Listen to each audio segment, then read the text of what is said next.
श्री स्वामी समर्थ तुमच्या सगळ्यांचं पुन्हा एकदा व्हिडिओमध्ये अगदी मनापासून स्वागत आहे।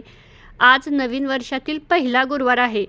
बऱ्याच ताईंनी व दादांनी स्वामी महाराजांच्याकडे खूप काही गोष्टी मागितल्या असतील किंवा काहीतरी संकल्प केला असेल किंवा आजपासून आपण स्वामी महाराजांची ही सेवा करू ती सेवा करू असं काही ना काहीतरी स्वामी महाराजांच्याकडे तुम्ही साकडं घातलं असेल किंवा एखादं तुमचं जे ध्येय असतं स्वप्न असतं ते पूर्ण करण्यासाठी संकल्प केला असेल।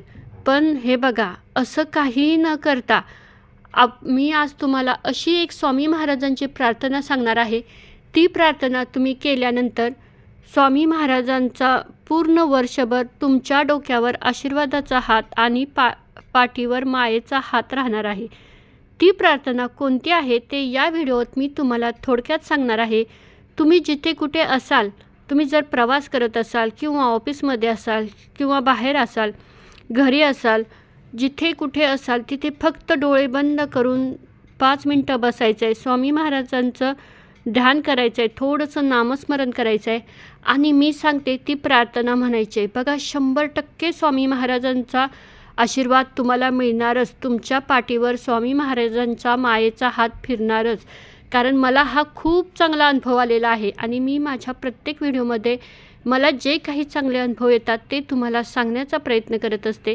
नवीन वर्षावर फक्त ही एक स्वामी महाराजांना प्रार्थना करा, बघा तुमच्या आयुष्यात किती बदल होत आहेत ते।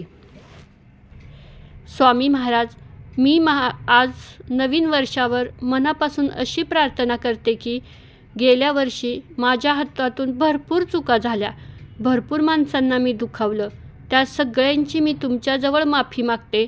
खरंच मला मनापासून माफ करा।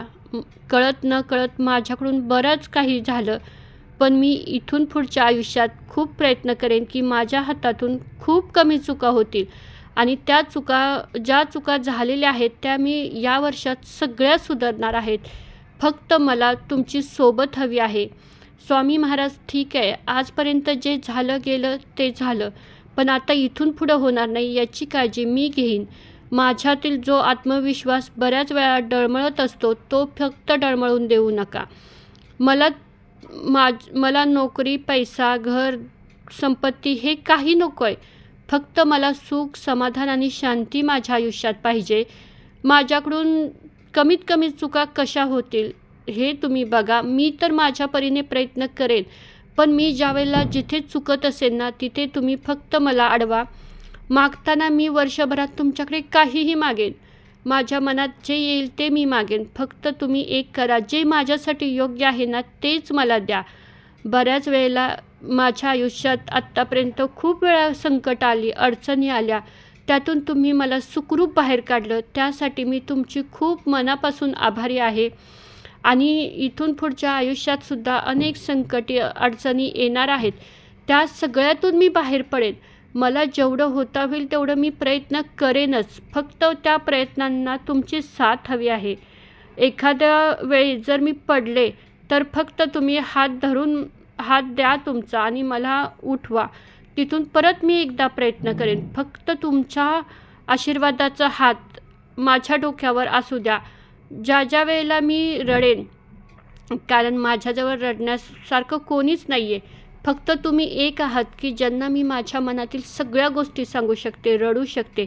त्यावेळी माझ्या डोळ्यातला अश्रू फक्त पुसा, बाकी मला काही नको आहे। मला जेवढं मी जेवढं कष्ट करू शकते ना तेवढं मला त्याचा मोबदला द्या, मला जास्त काही नको। आत्तापर्यंत तुम्ही जे काही दिलं ना त्यात मी खरंच खूप मनापासून समाधानी आहे आणि मला जास्त श्रीमंती, पैसा काहीच नको आहे, कारण ते सगळं आल्यानंतर माझ्याकडे अहमपणा, मीपणा, स्वार्थी, द्वेष, मत्सर हे सगळं येणार आहे। त्यामुळं ना मला जेवढं माझ्या ऐपतीप्रमाणे आहे ना तेवढंच द्या, कारण मी एवढ्यातच खुश आहे। माझ्याकडून गोरगरिबांचा, मोठ्या माणसांचा अपमान होणार नाही आणि जरी झाला तर त्याची शिक्षा मला तुम्ही द्या। जरी मी कधी तुमच्याजवळ रडले, म्हणजे एखाद्या गोष्टीसाठी हट्ट केला, ती जर गोष्ट माझ्यासाठी खरंच चांगली असेल तरच द्या। मी कितीही हट्ट केला तरी मला देऊ नका। माझा तुमच्यावरचा विश्वास कधीच डगमगू देऊ नका। मला जेवढं होता होईल तेवढं माझ्याकडे संयम द्या, एखाद्या गोष्टीवर माझी खूप चिडचिड होते, त्या गोष्टींपासून मला लांब ठेवा. ज्या गोष्टींपासून मला त्रास होतोय ना, त्या गोष्टीपासून मला खरंच मनापासून सांगते लांब ठेवा. जेवढं होता होईल ना तेवढं मला लोकांना मदत करायची. माझी मदत त्या लोकांपर्यंत पोहोचू द्या ज्यांना माझी गरज आहे त्यांना. ज्या लोकांनी मला मदत केली, ज्या लोकांनी मला आसरा दिला, ज्या लोकांनी मला दुःखातून बाहेर काढलं, त्यांच्यासाठी मला जेवढं करता येईल ना तेवढं करू द्या. रोज सकाळी उठल्यानंतर माझ्या दिवसाची सुरुवात तुमच्या नामस्मरणाने होऊ द्या आणि रोज रात्री झोपताना त्याचा शेवटसुद्धा तुमच्या नामस्मरणाने होऊ द्या. माझ्या मनात वाईट विचार येऊन देऊ नका आणि आलेच तर ते कसे जातील. तुमचं नामस्मरण एवढं माझ्या मुखात येऊ द्या की वाईट विचारांना त्या ठिकाणी थारंसुद्धा मिळणार नाही. मला माझ्यातील जो अहमपणा आहे, जो माझ्याकडं गर्व आहे, तो माझा कमी करा. मला ना असं जेवढं होता होईल ना तेवढं सगळ्यांसाठी खूप काही करायचं आहे आणि ज्यांनी मला दुखवलं, ज्यांनी मला त्रास दिला, त्यांच्यासाठीही मला माझ्याकडून चांगलंच कार्य जाऊ द्या. माझ्या मनात कुणाबद्दलसुद्धा द्वेष अजिबात राहून देऊ नका. जेवढं होता होईल तेवढं मला कष्ट करू द्या. माझ्या कष्टांना यश द्या. माझ्या घरात जोही पैसा येईल ना तो माझ्या फक्त कष्टाचा असू द्या. कुणाकडून लुबाडून किंवा कोणत्याही गैरमार्गाने घरात माझ्या पैसा अजिबात येऊन देऊ नका. भले कमी पैसे येऊ द्या, एक दिवस मी उपाशी राहीन, पण नको मला कुणाचं ना असं तळतळाटीचा पैसा नको आहे. जे काही असेल ना ते माझ्या स्वतःच्या कष्टाचं असू द्या. माझ्या पूर्ण घरावर ना तुम्ही एक सदस्य म्हणून राहा. आणि बघा, माझ्या वडिलांची जागा वडील मोठा भाऊ म्हणून मी तुमच्याकडे बघते. फक्त तुम्ही माझ्या आयुष्यात ना, बाकी बघा बरीच माणसं आली, मी त्यांना खूप जपण्याचा प्रयत्न केला, पण ते सगळे मला सोडून गेले. ठीक आहे, मी आता या सगळ्या गोष्टी ॲक्सेप्ट केलेल्या आहेत. फक्त ना तुम्ही फक्त माझ्या आयुष्यातून निघून जाऊ नका. मला काही नको आहे, फक्त ना एक साथ हवे की माझ्यासोबत माझ्या वडिलांसारखं कोणीतरी कणखर उभा आहे. फक्त तुमची साथ असेल ना तर आयुष्यात कितीही संकट येऊ द्या, अडचण येऊ द्या, कितीही मोठं टेन्शन असू द्या, त्या प्रसंगांना मी सामोरं जाणारच. फक्त तुमच्या आशीर्वादाचा हात नेहमी माझ्या पाठीवर राहू द्या. जेवढं होता होईल ना तेवढं माझ्याकडून तुमच्या सेवा करून घ्या. तुमची सेवा करताना मला मान्य आहे, गेल्या वर्षी मी जेवढं मागितलं त्याच्या दुप्पट तुम्ही मला दिले. आणि अशा काही गोष्टी दिल्यात की ज्या मला म्हणजे पॉसिबलसुद्धा नव्हत्या. मला कधी वाटलंसुद्धा नाही की माझ्या आयुष्यात या गोष्टी घडू शकतात. त्यासुद्धा तुम्ही गोष्टी मला दिल्यात. त्याच्यासाठी ना स्वामी महाराज, मी जेवढी सेवा करेन ना तेवढी कमीच आहे. त्यामुळं जेवढी होता होईल तेवढी माझ्याकडून तुमची सेवा करून घ्या. आणि मला ना निस्वार्थपणे हे सगळं करायचं आहे. कोणतीच स्वार्थ माझ्या मनात ठेवायचा नाही.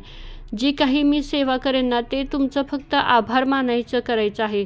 तुम्ही आत्तापर्यंत आयुष्यात खूप काही दिलं, आता मला काही नको आहे. आता फक्त मला माझ्या आयुष्यात तुमची सोबत हवे. एक वडील म्हणून, एक मोठा भाऊ म्हणून तुम्ही माझ्या पाठीशी उभं राहायचे. ठीक आहे, मी अजूनही माझ्या आयुष्यात अनेक प्रसंगांना, अडचणींना सामोरं जाईन. त्यावेळेला ना तुम्ही सोबत असला ना मला काहीच कमी पडणार नाही. ज्यावेळेला खरंच मला एखाद्या गोष्टीची परीक्षा द्यायला लागेल ना त्यावेळेला ना माझा फक्त तुमचा विश्वास असेल. गेल्या वर्षी मी बऱ्याच परीक्षा दिल्या आणि त्यात तुम्ही मला खरंच भरपूर मार्कांनी पास केलं. त्यासाठी मी खरंच तुमचे मनापासून आभारी आहे. आणि या वर्षातसुद्धा मला बऱ्याच परीक्षा द्याव्या लागणार आहेत. मी जर खरंच प्रामाणिक असेल, मी जर चांगलं कष्ट म्हणजे काम केलं असेल, मी खरंच प्रामाणिकपणे कोणतंही कष्ट करत असेल ना तर तुम्ही यासुद्धा सगळ्या परीक्षेत पास करणार, एवढा माझा तुमच्यावर विश्वास आहे. फक्त हा विश्वास माझा कधी डगमगू देऊ नका. माझ्या हातातून ना कधीच असं चुकीचं काम करून घेऊ नका. आणि झालं ना तर त्याची शिक्षा मी भोगायला तयार आहे. जे काही माझ्या आयुष्यात इथून पुढे घडेल ना त्याला माझी मी स्वतः जबाबदार आहे. पण फक्त तुमच्या आशीर्वादाचा हात माझ्या डोक्यावर असू द्या आणि मायेचा हात माझ्या पाठीवर असू द्या. एवढंच या वर्षात पहिल्या गुरुवारी मी तुम्हाला मागते. आत्तापर्यंत तुम्ही जे काही माझ्यासाठी केले ना त्यासाठी मी तुमची खरंच खूप मनापासून आभारी आहे. उलट मी स्वतःला दोष देते. म्हणजे हे माझी चुकी मी ॲक्सेप्ट करते की तुम्ही न मागताही मला भरपूर काही दिलं आहे. पण मीच कमी पडले तुमची सेवा करायला. पण इथून पुढे असं होणार नाही. मला जेवढं होता होईल तेवढं मी तुमची सेवा करेन. जेवढं तुमचं करता येईल तेवढं मी करेन. आणि मला बऱ्याच अशा माझ्या ताई आहेत की त्यांच्यापर्यंत मला पोहोचायचं आहे. त्यांना मला सांगायचं आहे की स्वामी महाराजांच्या सेवेत आल्यानंतर आपल्याला कशाची कमतरता भासत नाही, हे मला त्यांना जाणून द्यायचं आहे. त्यासाठी तुम्ही मला फक्त मदत करा, एवढीच आज प्रार्थना करते. स्वामी महाराज, फक्त आता तुमच्या आशीर्वादाची गरज आहे. बाकी मला काही नको आहे माझ्या आयुष्यात. तुम्ही फक्त वडील म्हणून माझ्यासोबत राहावा, एवढीच प्रार्थना नवीन वर्षाच्या पहिल्याच गुरुवारी करते. श्री स्वामी समर्थ.